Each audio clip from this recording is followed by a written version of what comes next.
साथियों नमस्कार। जैसा कि आप पिछले कुछ दिनों से देख पा रहे होंगे, हमारे देश में जो भी चल रहा है उससे आप भली भांति वाकिफ होंगे। एक पर्यावरणविद, समाज सुधारक, शिक्षक और एक वैज्ञानिक पिछले 18 दिनों से अनशन पर है। जी हाँ, मैं सोनम वांगचुक की बात कर रहा हूँ।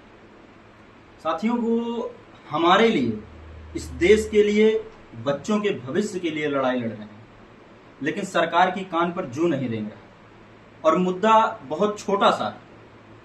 मुद्दा इतना है कि देश के शिक्षा मंत्री जिस तरीके से पेपर लीक की घटनाएं हो रही हैं, उस पर उनसे इस्तीफा मांगा जा रहा है, लेकिन इस रूढ़िवादी सत्ता दल को बिल्कुल सुनाई नहीं दे रहा है। ये सरकार बिल्कुल तानाशाही रवैया अपना रही है। अगर युवाओं के भविष्य के लिए एक कोई कड़ा कानून बना दिया जाए, इनके जैसे शिक्षा मंत्रियों से इस्तीफा मांग लिया जाए, तो हम राष्ट्र विरोधी हो जाते हैं। लेकिन हम युवा हैं, इस देश का भविष्य हमारे हाथों में है, आपके हाथों में। हमें लड़ना है और हम अंतिम सांस तक लड़ेंगे। भगत सिंह जी ने कहा था, उसे यह फिक्र है हरदम, नया तर्जे जफा क्या है, हमें यह शौक है देखें सितम की इंतहा क्या है। तो हम लड़ेंगे, हम अपनी लड़ाई लड़ेंगे। इस देश के लिए, राष्ट्र के लिए हम अपनी लड़ाई लड़ेंगे। युवाओं के भविष्य के लिए हम अपनी लड़ाई लड़ेंगे।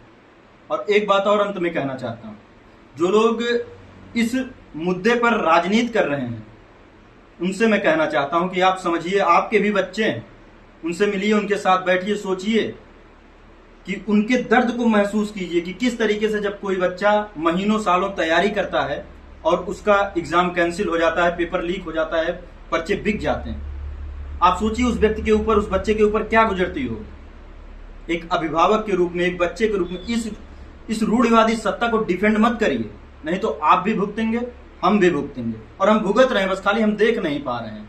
सत्ता किस तरीके से जो है, उसकी कान पे किसी भी प्रकार का जू नहीं रेंग रहा है। वो किस तरीके से अपनी मनमानी किए जा रहा है, और हम और आप आवाज उठा रहे हैं तो हम देशद्रोही और राष्ट्रद्रोही हो जा रहे हैं।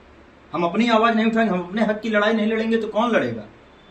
एक व्यक्ति आज 18 दिन से बैठा हुआ है, हमारे लिए बैठा है, हम उसके सपोर्ट में खड़े हैं। इस देश का युवा उसके साथ खड़ा है, यूथ उसके साथ खड़ा है, क्योंकि हमें बदलाव दिख रहा है।